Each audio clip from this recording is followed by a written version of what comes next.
നമസ്കാരം, എല്ലാവർക്കും സ്വാഗതം നമ്മുടെ വീഡിയോയിലേക്ക്. ഇന്ന് പഴംപൊരി ഉണ്ടാക്കാം. അതിനുവേണ്ടി 3 നേന്ത്രപ്പഴം എടുത്തിട്ടുണ്ട്. പഴം തോല് പൊളിച്ച് ഒരു പഴം 3 പീസായി കട്ട് ചെയ്ത് വെച്ചിട്ടുണ്ട്. ഇനി മാവ് റെഡിയാക്കാം. ഒരു പാത്രം എടുത്ത് വെച്ച് പാത്രത്തിൽ 1/4 മൈദപ്പൊടി ഇട്ട് കൊടുത്ത് 1 ടേബിൾ സ്പൂൺ പഞ്ചസാര ഇട്ട് കൊടുത്ത് ചെറിയ സ്പൂണും 3/4 സ്പൂണ് സോഡാപ്പൊടി ഇട്ട് കൊടുത്ത് ഇനി ഇത് ഇഡ്ഡലി മാവാണ്. 2 ടേബിൾ സ്പൂൺ ഇഡ്ഡലി മാവ് ചേർത്ത് കൊടുത്ത് ഏലക്കായ് പൊടിച്ചത് ഒരു ചെറിയ സ്പൂണ് 1 സ്പൂൺ ഇട്ട് കൊടുത്ത് ഇത് ഫുഡ് കളറാണ്. മഞ്ഞളിട്ടാൽ ചിലപ്പം ചുവന്ന കളറായിരിക്കും.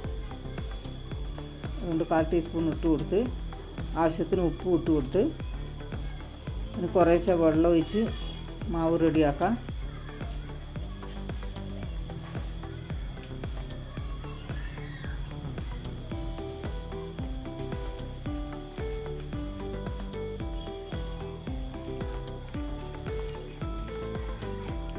നല്ലപോലെ മാവ് കയ്യിൽ നിന്ന് ഇങ്ങനെ കുഴച്ചെടുക്കണം.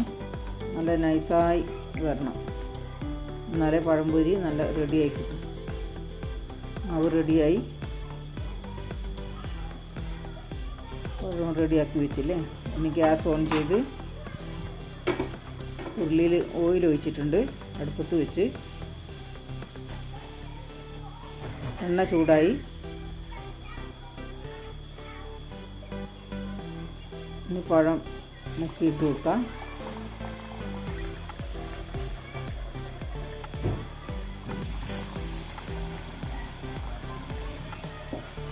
രണ്ട് പീസ് ഇട്ട് കൊടുത്ത് ഒരു ഭാഗം വെന്ത് തിരിച്ചിട്ട് കൊടുക്കാം.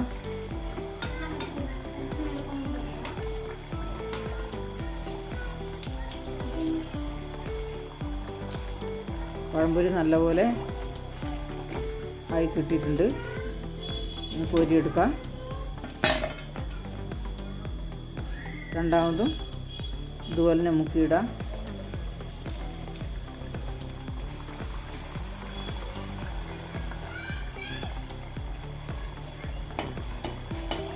നല്ലപോലെ പൊന്തി വരുന്നുണ്ട് പഴംപൊരി.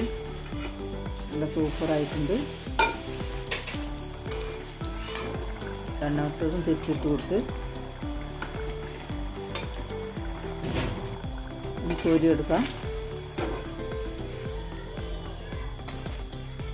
നല്ല പഴംപൊരിയായി കിട്ടി. ബാക്കിയുള്ളതും ഉണ്ടാക്കിയെടുത്ത് എല്ലാം നല്ല ഭംഗിയായിട്ടുണ്ട് കാണാൻ. അതുപോലെ നല്ല ടേസ്റ്റുമാണ്, സോഫ്റ്റുമാണ്. ഞാൻ പൊട്ടിച്ച് കാണിച്ചു തരാം. കണ്ടില്ലേ, നല്ല സൂപ്പറായിട്ടുണ്ട്. നമ്മൾ ഹോട്ടലിൽ നിന്ന് കഴിക്കുന്ന അതേപോലെ ഇല്ല കാണുമ്പോൾ, അതേപോലെ തന്നെയാണ് ടേസ്റ്റും. എല്ലാവരും ഉണ്ടാക്കി നോക്കുക. ഇഷ്ടപ്പെട്ടാൽ ലൈക്ക്, ഷെയർ, കമൻറ്റ്, സബ്സ്ക്രൈബ് ചെയ്യണേ.